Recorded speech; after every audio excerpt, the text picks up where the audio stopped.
Yeah. You want to like him, but you can't. Are you listening? What? Are you listening?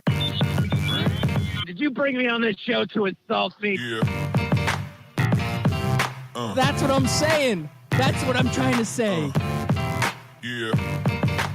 Hey, y'all don't want it with us, man. We straight gangsters over here, Straight man. gangsters.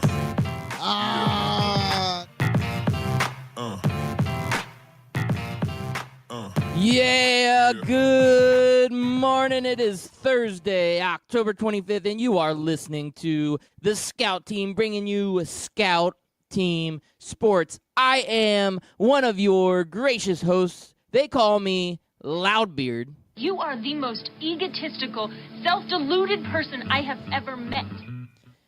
And that is all true. And the man on the other microphone is...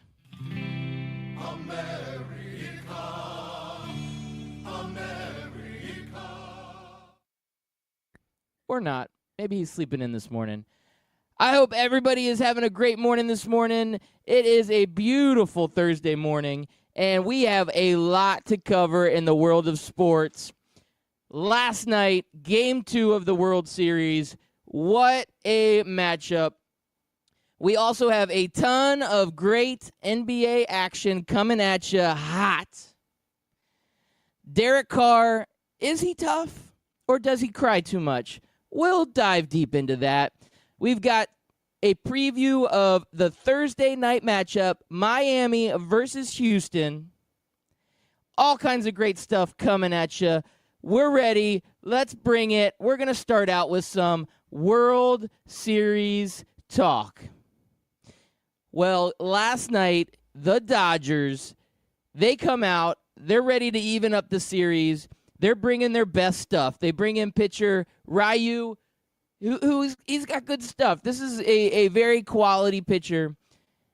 But the Boston Red Sox, I've said this before, their bats are just so hot right now. When you have the likes of a guy like J.D. Martinez, who has 2 RBIs, you have Mookie Betts, who gets 3 hits, you have this death lineup in Boston. The Dodgers just don't have a chance. And the fact that the Red Sox are at home, that in itself makes a huge difference because that crowd, it was into it. It was electric. It was raucous. And everything last night went in the favor of the Boston Red Sox. They get the huge win. It's 4-2. So now the Red Sox are going up in the series 2-0. But here's the kicker. They're going back to L.A. So if the Dodgers want any sort of chance, any chance at all to jump back into this mess, they're going to have to really step up their game at home. Now, there is a subject here that I kind of want to cover, and this is kind of the baseball guy end of it. Sometimes with baseball guys, you get a little too fancy. So Dave Roberts, the manager over with the Los Angeles Dodgers, I think he's trying a little too hard to be fancy. Now, he is sticking with what worked to get him to the World Series, and that he's a matchup guy. He likes to play the matchups. So the Boston Red Sox on Game 1 and Game 2, both games send out a lefty. You have Chris Sale and you have David Price, and these are 2 great lefties. These are best pitchers in the game, and Dave Roberts is going up against these guys, and he's like, okay, I need to have a little strategy. So he goes with the all-righty lineup. He doesn't care how good his left-handed batters are. He doesn't care if the left-handed batters are the best in the world, maybe rookies of the years. Who knows? Oh, man, we got all kinds of stuff going on. The studio's got ghosts in it. Sorry about that.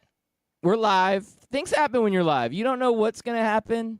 You don't know where things are going to come from. There could be hauntings. There could be commercials that just start up out of the blue. There could be anything. You never know what's going to happen when there is a haunting in the studio. But moving forward, I'm talking about what Dave Roberts did in the Game 1 and Game 2, and it's not working. Now, the problem is the Red Sox are so good, it may just not work, period, no matter what he does. But when you take guys out of your lineup let's say a left-handed batter out of your lineup, like a Cody Bellinger or a Max Muncy, you are taking out some of the best players on your team just for a matchup. I don't know that I agree with this strategy, and I would say that right now the proof is it is not working. Now, in Dave Roberts' defense, when you go into a season and have a great season like the Dodgers have had and you made it to the World Series, you're doing something right. So I'm not throwing too much shade on this guy, but we talked about this on one of the previous episodes where if you are a manager, you make these decisions because you want to make these decisions to win. And when you win, everybody's like, man, you're a genius. Everything that you're doing is right. Everything that you have done up to this point is great, and because you won, we think you're the greatest ever. But if you make a bad decision or that decision that you make doesn't quite work out the way it should work out, that is when you run into some problems. And I think that's what's going on right now with Dave Roberts. He is trying to run in, and I don't know if it's going to work. I mean, I don't know. This is the situation. You know, as a manager, he's trying to do the right thing. He's trying to win these games. He's not trying to win. So the strategy is just not working out for him. And I would have to say, if you are not putting Max Muncy and you're not putting Cody Bellinger in your lineup, and yeah, they're pinch hitting. Yeah, they're getting I hear some feedback in the background. It sounds like Chris America's trying to squeeze into the studio here. I wonder what's going on. Let's see. So I'm going to take a quick pause here. We're going to do I'm right here. Oh, you're there. Yeah, you made it. What's I up, thought buddy? I heard you. Yeah, What happened? I was just so entertained by you doing the show. I just grabbed my popcorn and just listened. Just had a little technical difficulties. For whatever reason, the microphone in the studio would not turn on. But I'm sure you heard me play the commercials. Yes, I did hear you play the commercials right in the middle of while I was talking. I appreciate you doing that. That was good. It helped out. Because I was like, let me get onto a thought and then let commercials play, and then it'll just totally derail my thought. But wait 1 second. For 1 second, I just want you to hold on because this is important. And the other guy, he's a great patriot. He's known as being half Russian, half American, but he still calls himself Chris America. He is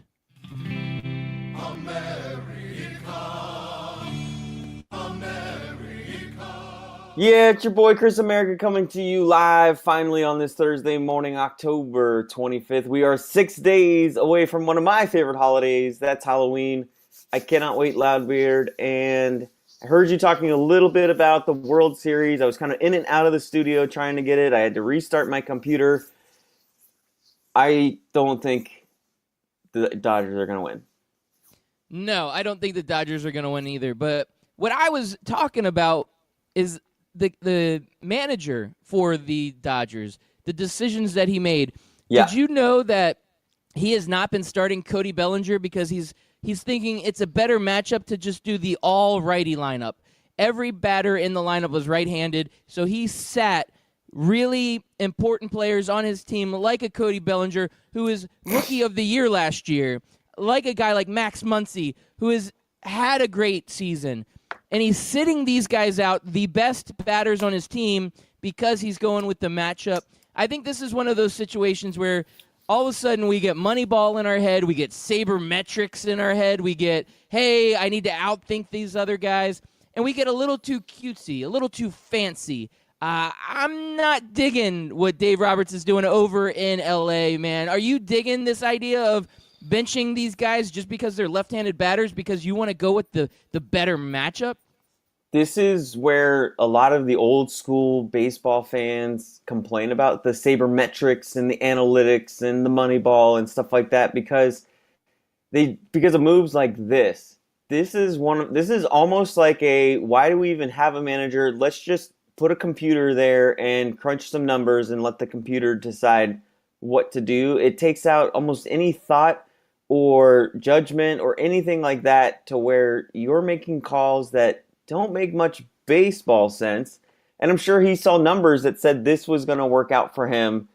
But I think you got to sometimes, ignore the sabermetrics, ignore what it's telling you, and go with what you think is the best. And I don't know, man. It just seems like one of those things where you just gotta ignore what the numbers tell you, what the mathematics tell you, and go with what you know as a baseball manager. Yeah, no, I'm 100% with you, and I don't manage a professional Major League Baseball team, but every once in a while Though you should. Though I should. That is a very good point. But every once in a while I manage a fantasy football team, and this is the exact same comparison. It's when you have a guy like, I don't know, Todd Gurley, who should start every week, and you get this weird, crazy off question from like one of these fantasy football nerds, and they're like, yeah, I've got Todd Gurley, but there's this other guy. He's going up against the Arizona Cardinals defense, and I think, like, let's say a guy like Kenyon Drake. You're like, oh, he would be so great up against the Cardinals defense because they're the worst defense. So I got to play him over Todd Gurley. No, you don't sit Todd Gurley no matter what. Guess what? Dave Roberts, you don't sit Cody Bellinger. You do not sit him. I don't care what the matchup says. If it's left-handed, if it's right-handed, you don't sit him. Now, there was some other players that he sat that have been key part of the team throughout the year, like a Jock Peterson. Yeah, maybe you go there. That's okay. That's an okay move with me. Sit Jock Peterson. I don't care so much about that because that is not like a key component. Cody Bellinger to me is one of those guys that you cannot sit. He is a must-start, must-play guy. And as we see, these games are close. Last night the game ends 4-2, and the Red Sox win. I mean, the Red Sox are hot. They've got everything going in the right direction, and maybe, just maybe, no matter what Dave Roberts would have done, it wouldn't have mattered because I felt like the Red Sox were going to win no matter what. But he needs to pull his act together. They're going back to L.A. if they want any chance to even sniff at a World Series. They better step it up Game 3 at home. They better bring their best game, and they better have their best players on the field, and just no excuses at this point. You better step up, LA. If you go 0-3 in this series, it's done. There's no coming back. There's no Jimmy Fallon fever pitch comeback like the 2004 Red Sox. Like, this is not going to happen. I'm sorry. No. You go 0-3, you're done. Game 3 is a do-or-die situation for the Los Angeles Dodgers, and honestly, the way the Red Sox have been playing, it looks like it's going to be a die game for them. I honestly think they need to sweep out LA in order to have a chance at this series because I just don't see them winning 2 games in Boston if they don't. So they're going to have to sweep out. They can't just go 2-1. Obviously, they can't go 1-2, but they need to go 3-0 in LA, so that way they just need 1 win in Boston. But their biggest thing isn't even going to be what their baseball lineup is going to be or their batting lineup is going to be. It's going to be something that they need to figure out with their pitching staff and their defense, and they need to do it fast because no other team in the playoff has done that, and that's getting that final out on the Red Sox when they have 2 outs in an inning. The Red Sox have scored 9 out of their 12 points with 2 outs in just this series alone. And this isn't like a Game 5. We're talking about in Game 2. In the middle of Game 2 when they went up 4-2, they had 9 out of their 12 runs with 2 outs. So you got to get that final out. If you get that final out, then that means the Red Sox have only scored 4 points this entire series, and you have a chance to win. But because you're not getting that final out, they've scored 9 points, and you're losing. You're down 2-0. That stat is huge to me. Well, it is a huge stat, but it tells me also that the Red Sox are clutch. These guys are ready. You know, you don't go up with 2 outs thinking, okay, I'm going to hopefully get a hit here. They're going in thinking it doesn't matter if there's 1 out, no outs, 2 outs. We're out for blood. They're trying to score on every opportunity that they have. They're not leaving anything on the bases. They're not trying to leave any opportunities out there. And when you score a bunch of runs on 2 outs, that shows me that your team is got, I don't know that if clutch is the best way to put it, but it is just this eye of the tiger. It's like you got Rocky out there. They're ready, man. It's like having a high third down percentage. If you have a high third down percentage in football, chances are you're going to win a lot of football games. And if you have a high percentage of scoring with 2 outs, you're going to win a lot of football or baseball games that way. Yes. And I don't know what the stat is. I'd have to look it up, but I feel like just from eyeballing these 2 games that the Dodgers have a really low runners in scoring position batting average as well. It's not like the Dodgers haven't been putting people on base. They've been getting a lot of guys on base. They're just not doing anything with them once they get there, and that's also a huge problem. Yeah, that's also a great point. The Dodgers have left more runners stranded on the bases. They're just not converting when they need to, and maybe that is a part of the lineup. Maybe, again, I'm harping on this, but I feel like this is such a crucial series for the Dodgers after losing the World Series last year. If they lose it again this year, they're basically headed towards becoming the Buffalo Bills of Major League Baseball, and you don't want that moniker. You do not want to be known as that team that can't get the job done in the big games. And when you leave runners stranded on bases, when you have questionable management moves, you have questionable lineups, you don't see the heart. You see guys like Manny Machado, who people are like, oh, this guy's a dirty player. Things like this just they're not a good look for your club. And the Dodgers, man, this is the area that we said they couldn't go down 0-2, and that's what they did. And this is not looking good for the Los Angeles Dodgers.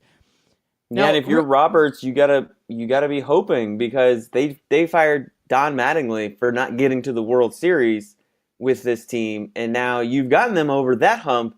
Now Dodger fans and Dodger management might be looking like, okay, well, now we just need to get the next guy who can get us over this hump, because they have a good team. You don't go to the World Series 2 years in a row and also make the playoffs every year before that, I think they went to a few NLCSs without having a good team.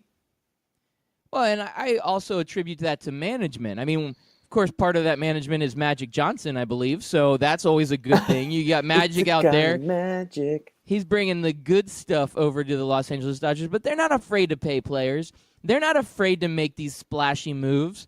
This year, they brought in Manny Machado. They know that Machado is going to demand a very high salary at the end of the year. They know that they may not be able to keep him, so they brought him over in a trade with the Baltimore Orioles, gave up some prospects, knowing that they're all in this year, and they were all in last year. They are trying to capitalize on the talent that they have and the situation that they're in, and the situation is they are in win-now mode, and they want this World Series championship. And they're doing everything they can. They've paid the players they need to play. They've made the moves. They're moving guys around. They're trying everything they can. But last year they ran into the buzzsaw known as the Astros. And this year the Red Sox are having such a historical year.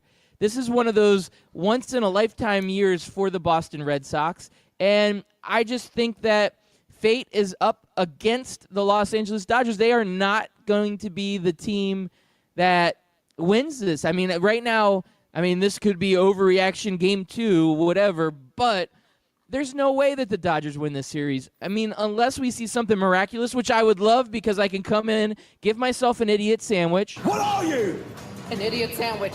And we can talk about how great the Dodgers are and how it was a great comeback and the greatest series ever. I just don't see it happening. But if it does, it gives us something to talk about, right? Oh, yeah, it would be fantastic.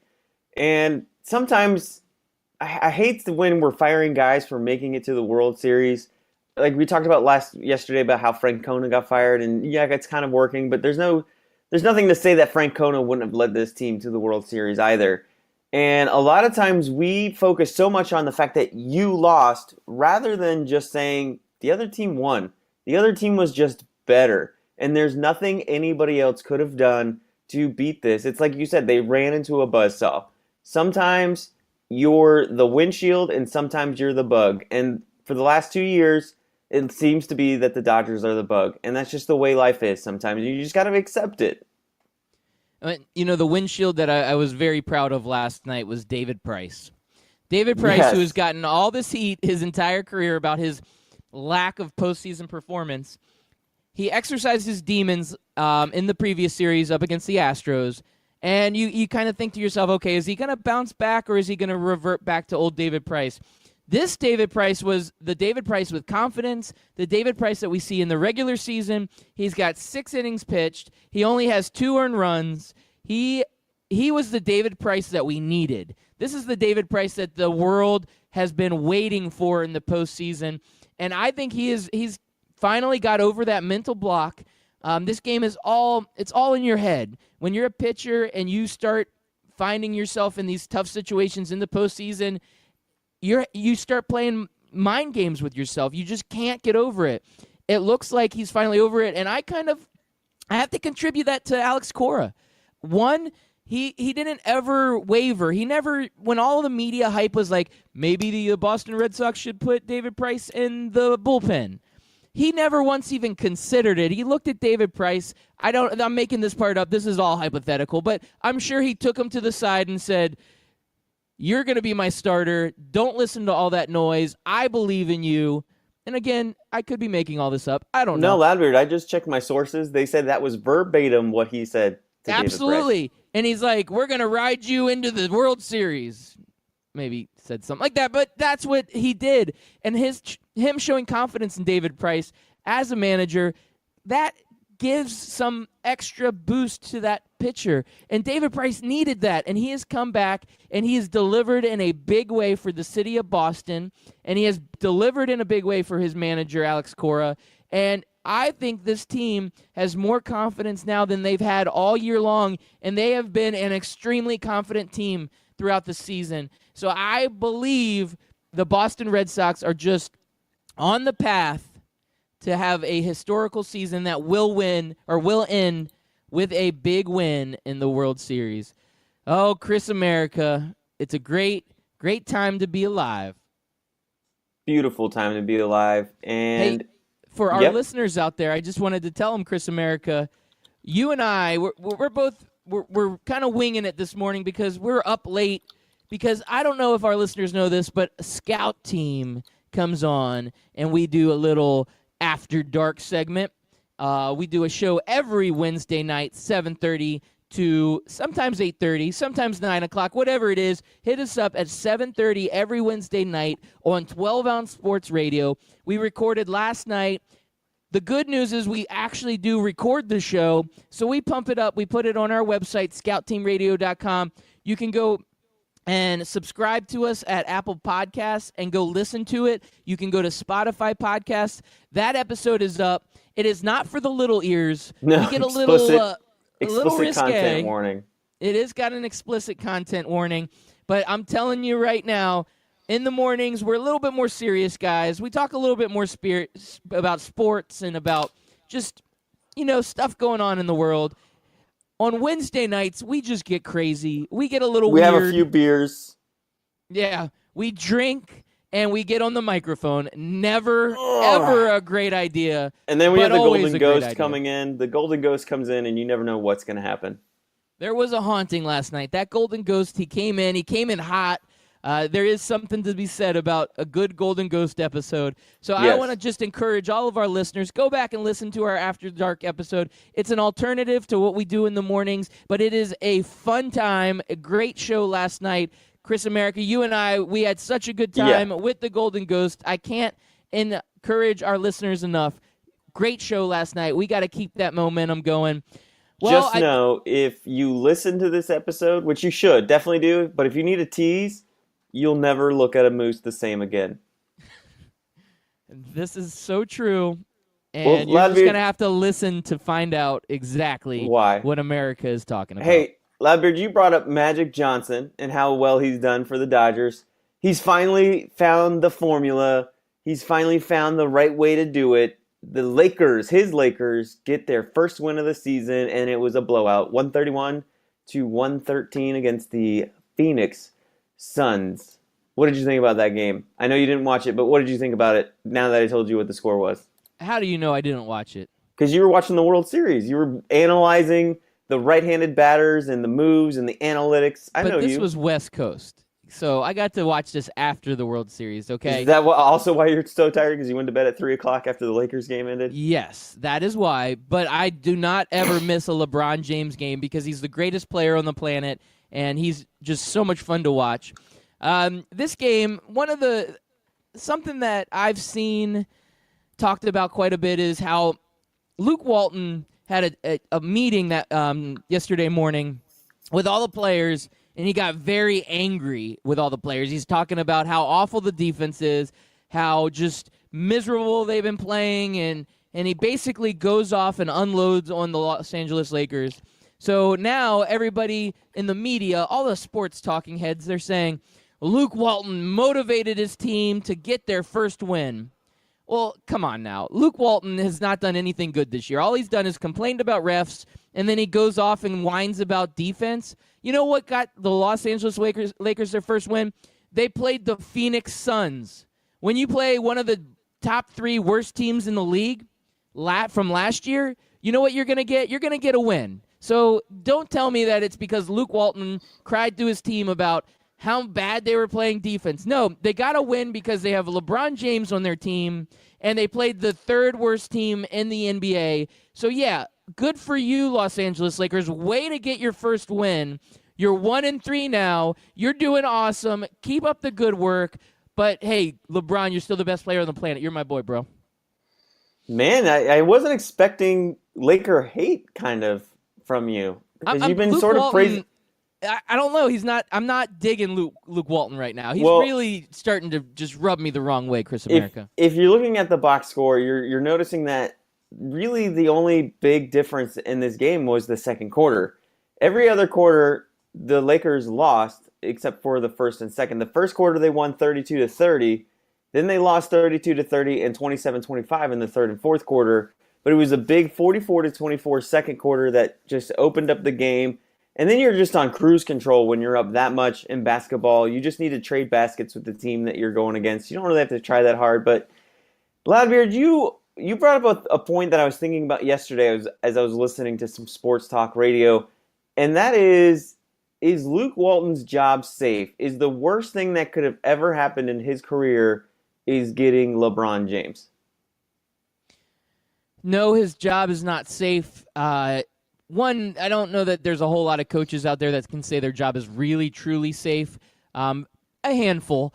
But I would say getting LeBron James, your expectations now go through the roof. Right. You were brought over. This isn't like your first season, like, let's start fresh. He hasn't really done a whole lot as the coach for the Los Angeles Lakers. And if he struggles with LeBron James, he could be out quickly. And I believe that, yeah, he's already on the hot seat. And we do need to let the season play out. It is a very long season to be sitting here talking the fourth game of the season if he should be on the hot seat. But sometimes I need something to talk about, Chris America, and talking about how awful Luke Walton has been, how he's criticized the refs, how he had this, I'm going to fire up my team to beat the Phoenix Suns because that's important for me. Right now, if I'm sitting there in L.A., I'm looking down at this and saying, all right, this guy, he's probably not going to be the answer. This guy's probably not going to be what we need. So I'm already putting him on the hot seat. Hot seat alert. Woo, woo, Well, woo. Loudbeard, this is one of the things that I heard yesterday that made me think of it, and that is that in Vegas, he is the leading odds maker to be fired first out of all NBA coaches this season. And I started thinking I started thinking about all of the coaches that have been with LeBron James, and outside of Eric Spoelstra, none of them have survived. I mean, you can say Ty Lue, but Ty Lue kind of came in and was just sort of his hand-picked coach. He won him that one series, and then really Ty Lue got fired when the fact that LeBron James set him out. So basically LeBron James kind of fired him by leaving instead of just having him lose his job in Cleveland. So he's basically been fired. He's basically gotten every single coach fired that he's worked for, except for Eric Spoelstra. What do you think about being LeBron James' coach? And is that a good thing or a bad thing? I don't know. What do you think, Loudbeard? It is not a good thing. I think of a guy like David Blatt, who had potential to be a good coach, and then LeBron James comes in. Oh, he has a disagreement with them. Like, LeBron James is the coach of these teams. And you're right. There has been so many situations. You had it in Cleveland where coaches were run out. Mike Brown was run out. Now, I think the reason in Miami why Eric Spoelstra stuck around was because you had the backing of Pat Riley. Pat Riley knows that turning over coaches is not good for a team. He knew that Right. Eric Spoelstra had potential, he had talent, and he knew that it would be tough with these personalities. I guarantee you that Pat Riley sat down with LeBron James and Dwayne Wade and Chris Bosh and said, this is our coach.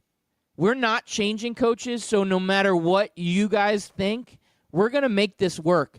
And I'm Pat Riley, so you're going to listen to me, and this is how we're going to roll. And I'm sure there was arguments about it, and I'm sure as the seasons progressed and they came out to that really cold start and they lost that first championship when they really should have beat the Dallas Mavericks because they were a better team. But, I think having a GM that has the pedigree of a Pat Riley helped that situation out. In Cleveland, there was never a guy like that, the GMs were moving around, the coaches were moving around. It was all because they wanted to capitalize on LeBron James for as long as they had him, and they wanted to say, okay, let's blame the coach, let's blame this, let's blame that. Well, guess what? Sometimes you need stability. I don't think they should have gotten rid of David Blatt. Ty Lue, I think this will be his last season when the Cavs go 0-82. So I don't know what we're going to be looking forward to this season, but you're right. LeBron James is not good if you are an NBA coach. He's definitely kryptonite for NBA coaches. Yeah, and you brought up David Blatt, and I think Luke Walton is in the same exact situation. Luke Walton and David Blatt were both hired to rebuild a team. That's what they were hired to do. That's what the team's outlook was when they first hired their coaches. And then they get LeBron James, and all of that, you just throw all of that out the window. We're no longer rebuilding. We're now in win-now mode. And you're a young rookie NBA coach. You've got just a couple of seasons underneath your wing. And if you don't show us that you can win now, then you're out. And LeBron James, if he says you're out, then we're going to listen to LeBron James and you're out.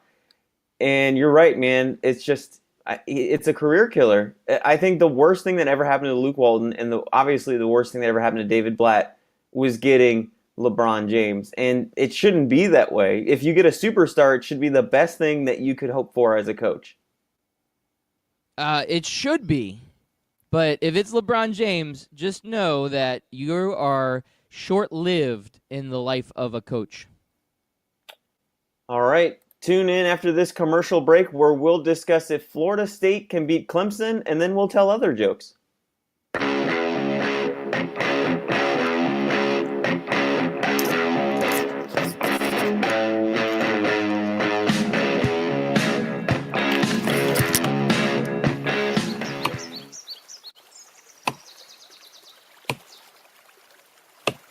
When I'm working hard, I build up a thirst for sports. That's when I grab a cold 12-ounce sports radio.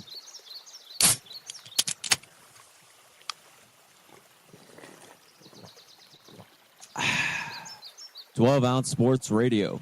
Quench your sports thirst. Oh, guess who it is? Did you know the station had a janitor? Oh, yeah, the Hefe, otherwise known as Beck. And it's Beck's Work Week in Review live on 12-Ounce Sports Radio every Friday at 1 p.m. Eastern Standard Time. Catch interviews, special guests, and the recap of the week's news and headlines and box scores and results. It's Beck's Work Week in Review live on 12-Ounce Sports Radio. Scout Team listeners and friends of the show, I've got something special for you. It looks like 12-Ounce Sports Radio has done it again.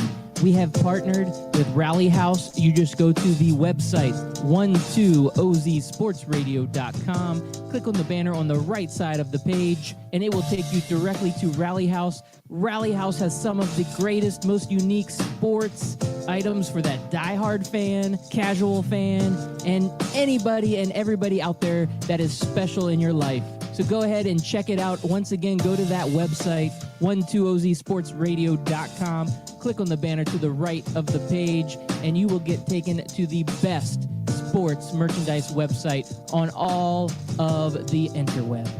Do you own a small business? Are you looking for solutions to all of your communications problems and challenges that you have, check out Ring Central. Give them a call. They have partnered with 12ouncesportsradio.com to give you the best rates on all of your business and office solutions for communication. Give them a call today. We have a dedicated line for all of the 12-ounce sports radio listeners. It is 1-877-779-3860. You will get a representative on the phone who will help you with all of your small business communications needs. Once again, give them a call today, 1-877-779-3860.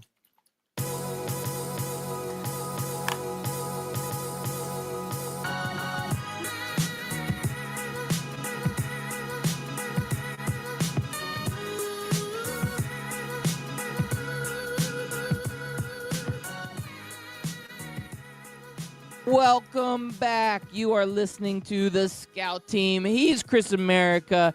I'm Loudbeard. We're coming in hot on this Thursday morning, October 25th. Oh my gosh, Chris America. Halloween is right around the corner, which means Thanksgiving is almost right around the corner, which means Christmas is almost right around the corner. 2018 has flown by at the blink of an eye, but it has been a great year for the Scout Team.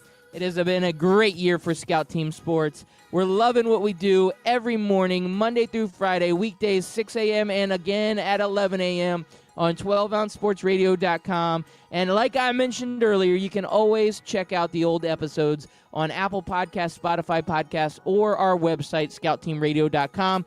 And we like to get social every once in a while. Make sure you hit us up. We're on Instagram and Facebook at Scout Team Radio, and our Twitter handle is at Scout Team Radio, and I'm at Loudbeard, and you are at Chris Scout Team, even though I have suggested many times that you should be at Chris America. I might just go at Chris Loudbeard. No. But thanks for trying. I mean, that was a good effort. A for effort, Chris America. If Florida State wins, I'm going to Chris Loudbeard. Is that a bet you got going on? No, I'm just saying. It's just one of those things. You should be at Golden Ghost and steal Anthony's handle. I might do that at Golden Ghost. I think that would be a good idea. Golden Ghost, you could haunt the Golden Ghost. Think of the irony. Alanis Morissette would appreciate how ironic that it would be. Yeah, it would be like 10,000 spoons when all I need is a knife. It'd be like rain on your wedding day. Yeah. All right, so I'm going to talk back to NBA, man. I love the NBA. It's a free ride when you've already paid. And I love Alanis Morissette. Those are two of my favorite things in the entire world. Some other stuff going on in the NBA. It's a good advice that you just couldn't take. LeBron James did win a game. So we're going to, we mentioned that. Of course, that's a big deal. But Steph Curry coming in hot, 51 points. He says, Blake Griffin, hold my beer. Let me show you how I do it. He actually moves to 5th all-time on the three-point list, and he's young. So this guy's going to blow out records for making three-pointers. He's changed the league. He has started. He was the original superstar on this mega team known as the Golden State Warriors, and they just go out last night, and they win 144-122. They score 144 points in a game. This wasn't overtime. This was a regular game, and Steph Curry gets 51 points. The Warriors, this is just a team on a different world. I mean, I don't even know how to describe it. They're basically the Thanos of the NBA. Nobody's got a chance. They just go out there, they click their fingers, and all of a sudden, everybody on the other team just basically disappears. And the Warriors, they are going to be the Warriors this year. Almost tired of talking about them because we've been talking about them for 4 years straight. The only team that has been able to beat them in the last 4 years has been the Cleveland Cavs. Tyronn Lue and Kyrie Irving won that for him. Ty Lue, Kyrie Irving, and there was the greatest player on the planet, LeBron James, who had to carry the rest of that team. But that's a different story for a different day. Well, I think they carried him, but it's like a no smoking. It's like a no smoking sign on your cigarette break. I don't know, maybe. Yeah, Steph Curry did change the league, and I heard another cool stat this week. Cool stats by Chris.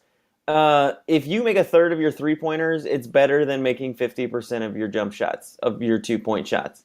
It's just the math works out that way that you will win a game if you shoot nothing but threes and you make a third of them, and the other team shoots nothing but twos and they make 50% of them. And that's why you're seeing a lot Chris more. America, math. I'm like a You math just math wizard. outmathed me. You're a I math did wizard. I'm a math. Yeah. Oh yeah. And that's why we're seeing the league go this way. Is if you can get a good 3-point percentage, which Steph Curry has, which the Golden State Warriors have, you're going to win games. It's the new analytics of basketball. Really, it just makes more sense. It's the sabermetrics, the money Sabermetric. ball. We're going with statistics. That's what wins games, Chris America, statistics. And here's a statistic for you. When you're the Cleveland Cavaliers and you lose LeBron James, you're going to have a historically bad season. And last night, the Cavs, they went ahead and notched another loss to their record books here. They're going now 0-4 for the season. And yeah, they did spend a lot of money on Kevin Love, but we all know that Kevin Love is not that same Kevin Love that like he was 6-7 years ago. Could the Cavs be the worst team in the NBA, Chris America, without LeBron James? I don't know. They're gonna have some rivals with the Phoenix Suns. Our Magic. No, I think our Magic are gonna do well. Trying to think who else out there is pretty bad. Yeah, The it might Kings be are always bad. The Kings Sacramento are Kings are always they set the bar pretty high every year.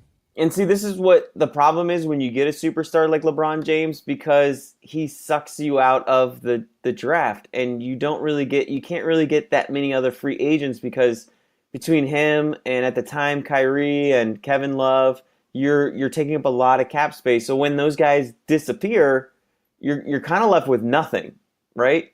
Like, you're not going to be able to sign a free agent if you don't have other superstars there to build around. And you're left with the 30th pick in the draft or the 29th pick in the draft. You know what I mean? So how are you left to fill that hole? And you just can't. There's nothing there for you. So the bottom falls out. We saw it with Dwight Howard. I mean, Dwight Howard had us decent, took us to an NBA Finals. Like, the Magic were a solid playoff team when we had Dwight Howard. So when you're a solid playoff team, that means you're not getting any draft picks. And all of the players that we built around Dwight slowly dwindled away. A lot of them got old. A lot of them just their game faded. And once Dwight Howard left, the Magic were left with nothing. They were left with a non-top 5 or top 10 pick. They were left with no other really good free agents, and they ended up trading a lot of them away. Like, didn't we give away J.J. Redick in the Howard trade? Or am I wrong on that one? No, okay. I think you're wrong on that one. I think he ended up leaving in free agency. They weren't willing to pay him after Dwight Howard had left. Right. They were in rebuild mode at that point. But your point is clear. You got a guy like Dwight Howard that sucks down the Magic. The New Orleans Pelicans, they had Chris Paul. Once Chris Paul left, they were the bottom feeders. Luckily, they got a number 1 draft pick in Anthony Davis, and now they're back because they have another superstar. But it's a cycle. The Cavs, they had to do the same thing. Once JeBron, did I just say JeBron? Once LeBron you left. said once LeBron Jeff. Okay. Once LeBron turned into the Hefe. Once JeBron left, my LeBron Jeff. Once LeBron left, he created this team that was so bad that they became the winner of the lottery every year. So they got a guy like Kyrie Irving and a guy like Anthony Bennett to build their team up. And fortunately for them, Kyrie ended up being pretty good. Anthony Bennett was a train wreck. Sometimes you get that lucky in the lotto. Well, then who was sometimes the other you guy don't. because they got 3 number 1 overall picks. Andrew Wiggins. Andrew Wiggins, and then they traded for Kevin Right, Love. they had an asset to use. This time around, they don't have any assets to use. They're back to being the bottom feeders, and they're going to be a lottery pick for a really long time until they hit one in the draft again, or until maybe they convince LeBron to come back. I don't know that Cleveland has that history. Like, LeBron James put Cleveland on the map. I don't know if you remember this, Loudbeard, but the Cavaliers were never a good team. Like, they weren't what we know them as the last 15 years. What they are now is kind of what I have always remembered the Cleveland Cavaliers being in the 90s. They were an afterthought for me here in Orlando. Yeah, I mean, if you go back to the 90s, they had Brad Daugherty, who was a good all-star type player. Brad Daugherty. Yeah, Okay, I mean, stop it. like it's Stop not it. like I'm not calling them the Cleveland Browns, but it wasn't a team that was on your radar during the '90s. It was Chicago, New York, the Portland Trailblazers, the Indiana Seattle Pacers. SuperSonics, the Indiana Pacers. It wasn't the Cleveland Cavaliers. Like You're right. if in Orlando in the '90s you said what is the name of the Cleveland basketball team at a bar during a trivia, I don't know that everybody gets Cavaliers right during that time. And it's not hating on it. It's just it is what it is. It's kind of like if you were to go to a bar in Cleveland and you say, "What is the name of the Orlando team?" I don't know that everybody would get the Magic right. You're a hater, man. We're moving on. Our Cleveland fans are going to start tuning out because you're hating on Cleveland, hating on LeBron, JeBron Lames. I mean, whatever you're hating on. So moving on. Couple other NBA things I want to talk about. The Rockets. The Rockets are now 1-3. Right now, Chris Paul is serving his suspension. They lose last night to the Jazz, 100-89. Now, the Rockets team I remember from last year, I don't think they scored 89 in a single game in the regular season. This was a team putting up 120, 125 points every night. And now they're 1-3. They just don't look like they're the same team from last year. I'm actually getting concerned that the Rockets are they're not going to be as good. Now, Carmelo, this was another, a head-scratcher when they picked up Carmelo in the offseason. Yeah, they're trying to get just an extra scorer or somebody else in there. Carmelo, off of the bench, so he's still coming off the bench, had 39 minutes, and he scored 22 points. They're relying way too heavily on Carmelo. Carmelo should be a 20-minute-a-night guy. I'm wondering if his whining and him being there is creating a distraction. Like, I feel like that's going to be something that's going to hurt the Rockets this whole year is Carmelo being on this team. What do you think? You think Carmelo is a distraction? I think that's just been the story of Carmelo Anthony's entire career.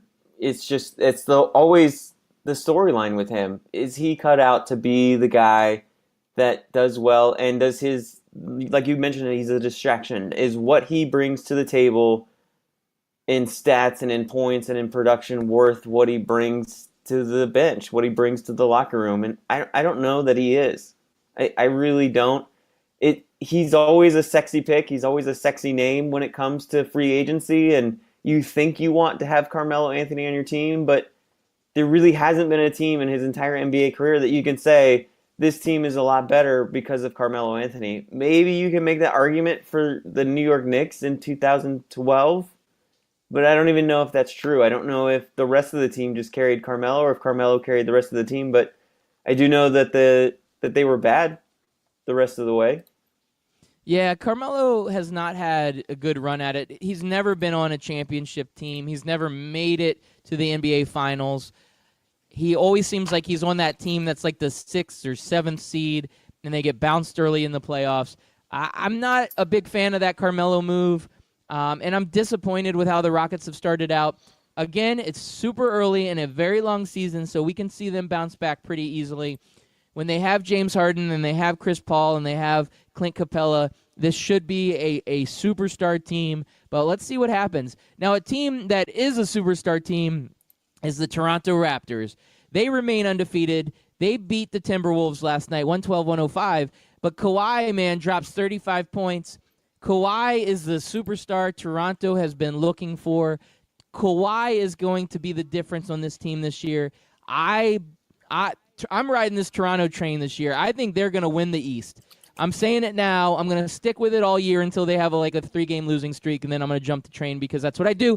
But for now, I'm telling you, Chris America, the Toronto Raptors are the best team in the East, and with Kawhi Leonard, this is what's going to get this team over the hump.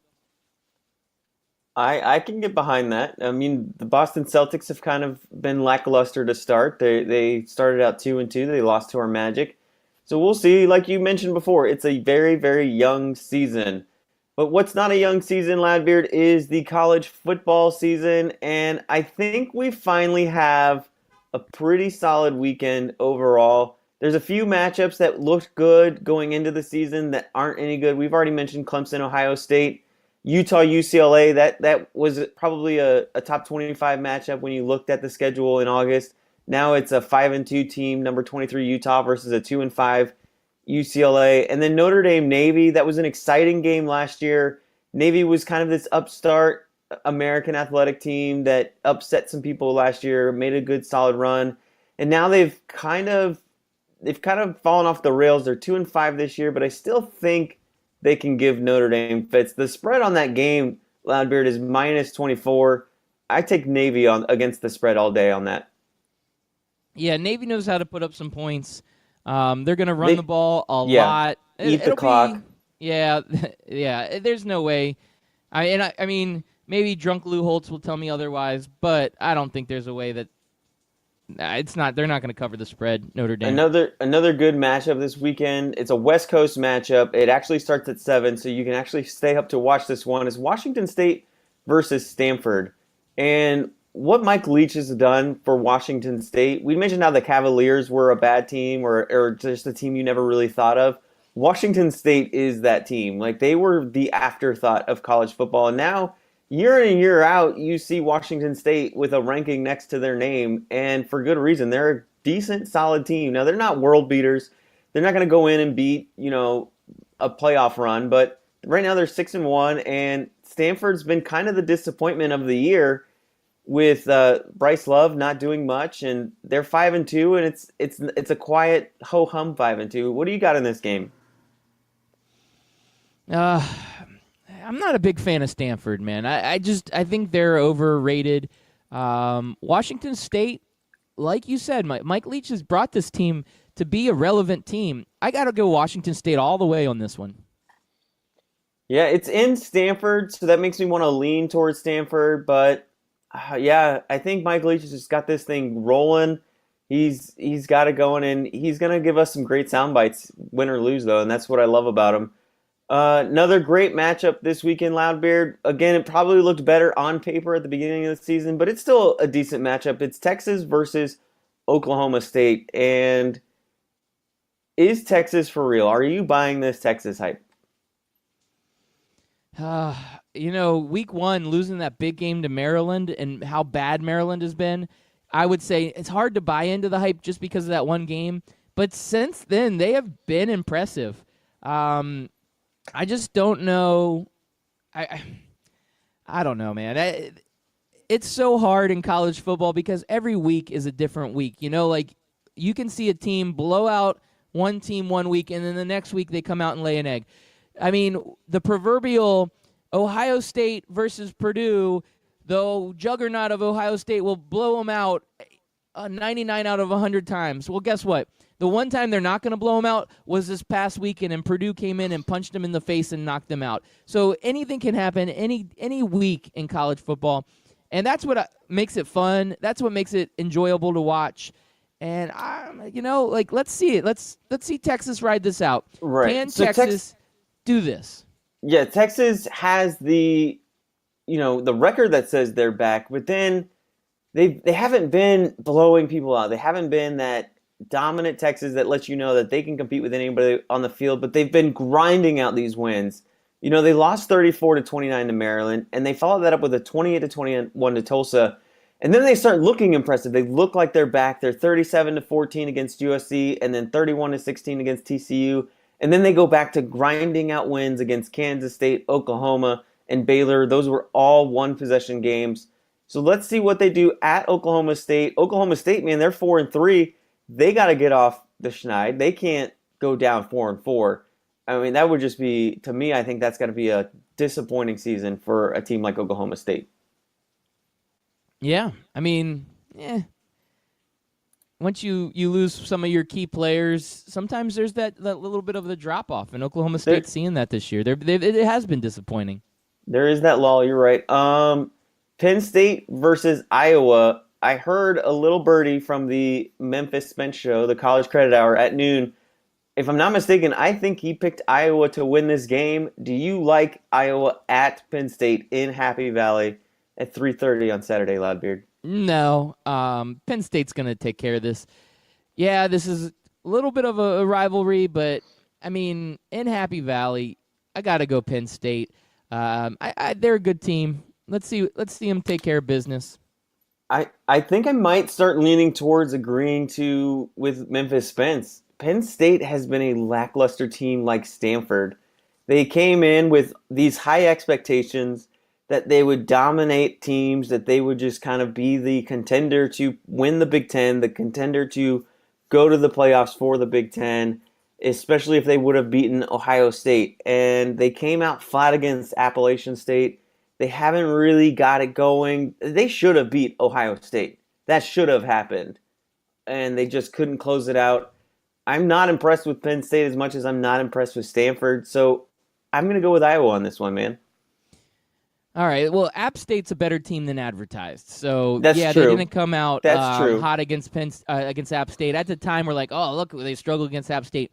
App State's a really good team. App State's playing tonight, by the way, against Georgia Southern. Could be a good matchup.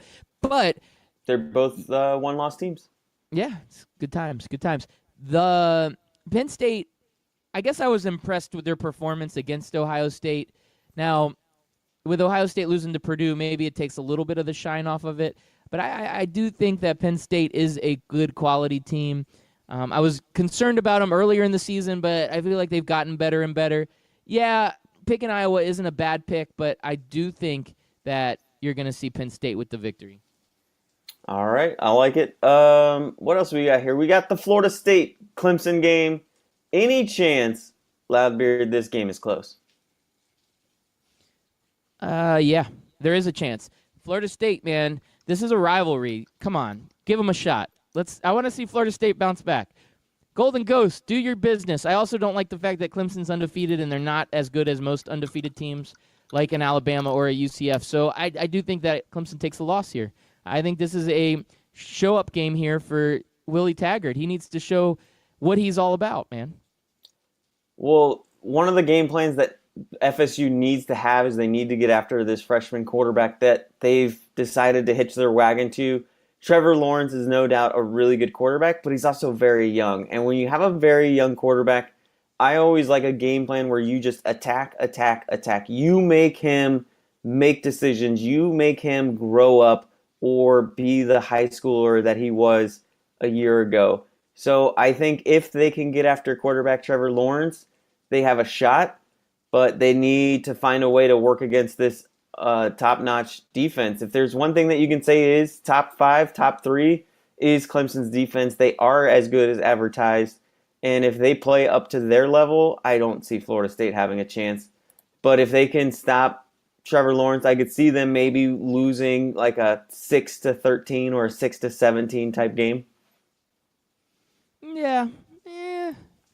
It could happen. Just don't count them out. Don't count the Florida State Seminoles out. You're right. Lawrence being a young quarterback, anything could happen. All right. There's 2 other big games this week. We'll start off with the one. Well, you got about 30 seconds. You better hurry your butt up, man. All right, man. You got UCF versus Bye. Who are you taking? Bye week wins every. Oh wait, no. UCF needs to win this one. They need to win this one. Hopefully, they get a quality bye week and they can move up in the rankings like everybody else. And then the game of the week. It's the Florida-Georgia game, the largest outdoor cocktail party, whatever it is they're calling it. Who you got, Loudbeard? Well, Chris America, I'm going to change your name to Chris Florida because the Gators are coming out with a big victory. I like it. Right. And I agree, and I think Gators defense just attacks. The only way they lose this game is if they can't stop Georgia's running game. That's the only way. But if they stop Georgia's running game, forget it. Game ovaries. Game ovaries. All right, man. Great show. Later. Peace. Man, I'll be so hyped if we win that game. Hey, this is your chance. You might actually jump ahead of LSU for once. I doubt it.